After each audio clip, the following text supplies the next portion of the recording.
What's up guys, welcome back to the boat Hairspring and Happy New Year everyone.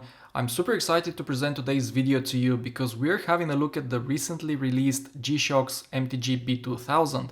And as a G-Shock fan, I'm blown away by how awesome these new models are.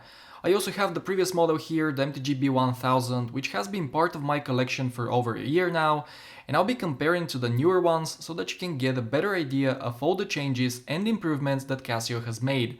So let's get started.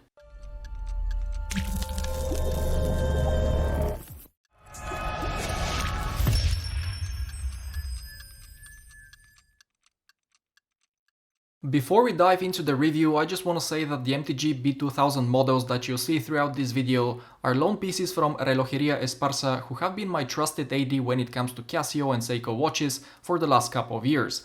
Special thanks to Javi, who's always provided me with the best deals. He ships worldwide, so if you need a G-Shock or a Seiko, he's the man. I'll leave all the contact information in the description below. Alright guys, so here they are, the MTG-B2000. At the first glance they really remind me of the MRG G-1000, especially the grey one. At the moment of recording this video, only 3 different colorways are available. The first one is IP black coated with a very pleasant burgundy red bezel, and it also comes on a stainless steel plus resin composite bracelet. The second one is also black but with a blue bezel and a resin band instead. Finally, there is a no stainless steel model with a great bezel, which also comes on a bracelet, and let me know in the comments which do you like best, but if I had to choose one, I would probably go for the burgundy bezel as the reddish colors really pop. Not that the others look any less attractive, it's just a matter of personal preference. I really like red or dark orange accents on a watch, which explains why I own a Tudor black by burgundy bezel or the Omega Planet Ocean orange bezel I'm awaiting delivery of. Anyways, back to the MTGs. In terms of size, they are about the same as the B1000 as far as the case diameter goes, which is about 51mm when you take all the buttons and the crown into consideration. But the newer models actually appear smaller to the eye due to its 12-sided polygon-shaped bezel. It's not a small watch by any means, the lug-to-lug distance is still fairly large at 55mm, but the articulating end links of the bracelet wrap around the wrist, resulting in a comfortable fit on a variety of wrist sizes. And here it is on my 17cm or 6.7 inch wrist. Honestly, I think it looks pretty good. Yes, it also looks big and it has a lot of wrist presence, but that's something you would expect from a G-Shock. Then the changes in the case design result in a cleaner and more elegant look, but the watch hasn't lost its MTG identity. The dial sits behind a piece of domed sapphire crystal with AR underneath, and the hour markers are still part of the chapter ring and they give you a sense of three-dimensionality. What's also really nice to see is that Casio has finally decided to redesign the hands. Nothing wrong with the old ones really, they were just too widely used among the different G-Shock lineups.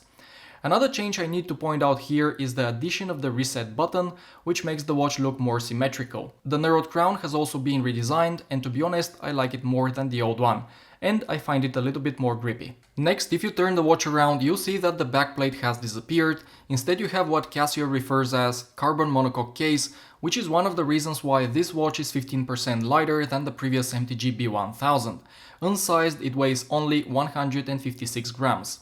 Then this monocoque case is surrounded by a metal frame, and now that we don't have a backplate, it covers all carbon resin parts, giving you the impression that the watch's been made of one big chunk of metal.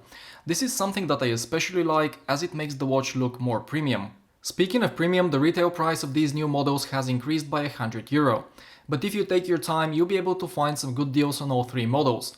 For example, the guys at Esparaza are now offering them with 20% off, so contact them if you're interested in getting one. But if you're not a G-Shock fan, it's a little bit difficult to explain why these cost so much. Basically guys, these are luxury G-Shocks that come straight out of the Yamagata factory in Japan.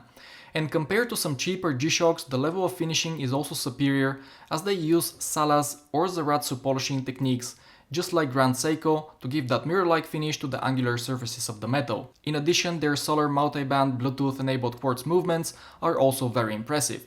In my opinion, they are well worth the higher price tag, but I admit I might be a bit biased as I own an MTG and 7 other G-Shocks. Finally, let's talk about the bracelet, as it's also gone through some small but important changes.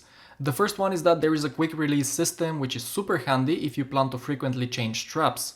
You can do it with your fingers, no need for tools, nothing, it's that easy. The second change is that the individual links are put together with friction pins, opposed to the pins and collars found on the previous models. And finally, these friction pins go through the resin composite bits, meaning that these bits will never fall off the bracelet, which is good to know when you spend so much money on a watch. So there you have it guys, the new MTG B2000. Honestly, I'm very impressed with these new models, they're more refined than my MTG B1000, and I really think Casio has made a step in the right direction with the design. And now that they look so reminiscent of the MRG models, I can't help but think what the new MRG lineup will look like when it eventually gets released. So thank you very much for watching another of my videos. If you found it useful, give it a thumbs up, subscribe, and I'll see you in the next one.